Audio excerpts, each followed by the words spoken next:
Pelancong Korea ini tak jumpa guru bahasa Melayu di platform tadian. Akhirnya belajar bahasa Melayu dengan guru bahasa Indonesia.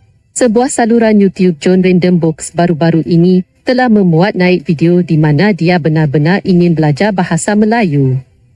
Tetapi malangnya dia tidak menjumpai guru bahasa Melayu di laman web pembelajaran bahasa itu. Hello everyone.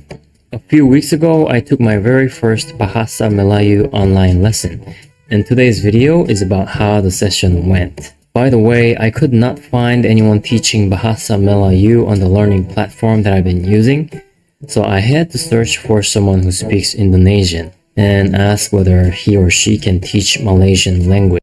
Ironinya apa yang dia dapati, terdapat ramai guru bahasa Indonesia di sana.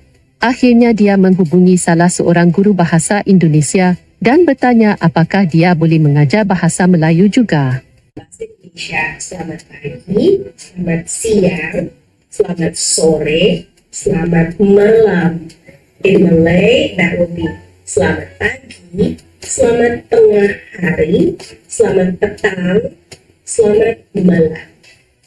John adalah pelancong dari Korea yang melawat Malaysia, tepatnya di Pulau Pinang.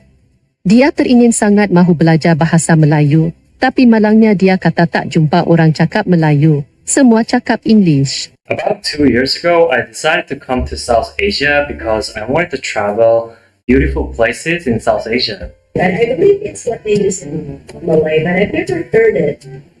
I mean, nobody said that to me, but maybe you've heard it because you're in Penang. No, You can check that. No? everybody speaks in English, so I don't know. Daripada video tersebut, kita boleh simpulkan mengapa bahasa Indonesia begitu popular berbanding bahasa Melayu di peringkat antarabangsa. Salah satu sebabnya ialah kerana terdapat ramai guru bahasa Indonesia yang tersebar di seluruh dunia. Oleh itu, jika kita ingin memartabatkan bahasa Melayu, sewajarnya kita menambah bilangan guru bahasa Melayu. How would I say thank you for watching? Thank you for watching. Terima kasih telah menonton.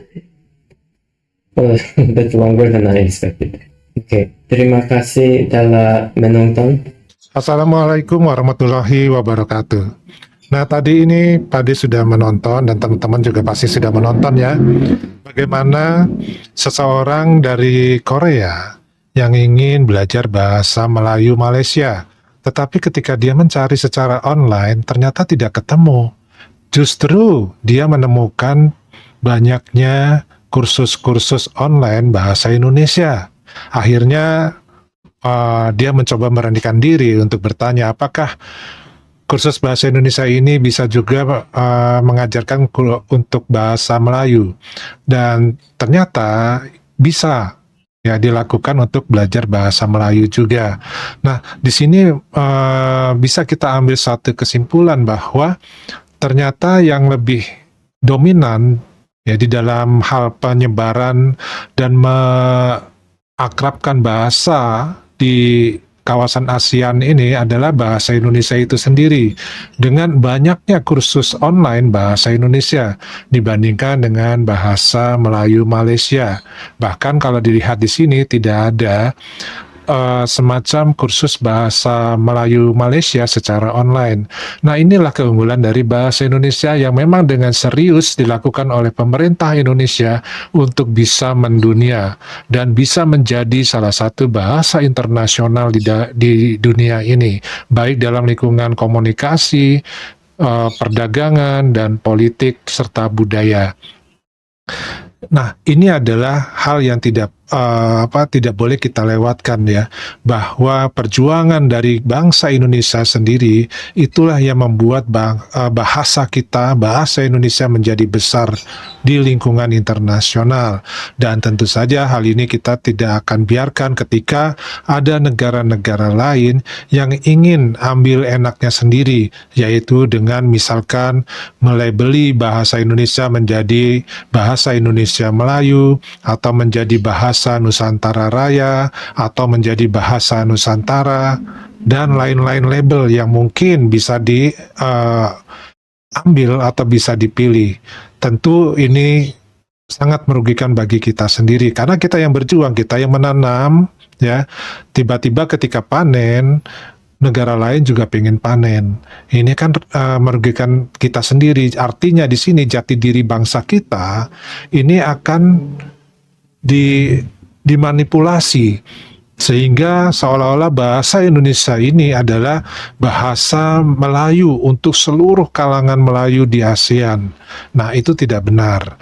Nah, dengan bukti seperti ini kita bisa menjadi tahu bahwa di lingkungan internasional pun mereka kesulitan untuk bisa belajar bahasa Malaysia.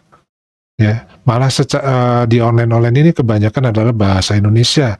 Ya. Nah, menurut teman-teman bagaimana dengan istilahnya di sini adalah kita lihat perbandingan ya pengguna ataupun lembaga-lembaga kursus yang mengadakan secara online ini ternyata banyak dari Indonesia dibandingkan dengan di Malaysia. Ya, silakan tulis di kolom komentar. Diucapkan terima kasih. Wassalamualaikum warahmatullahi wabarakatuh.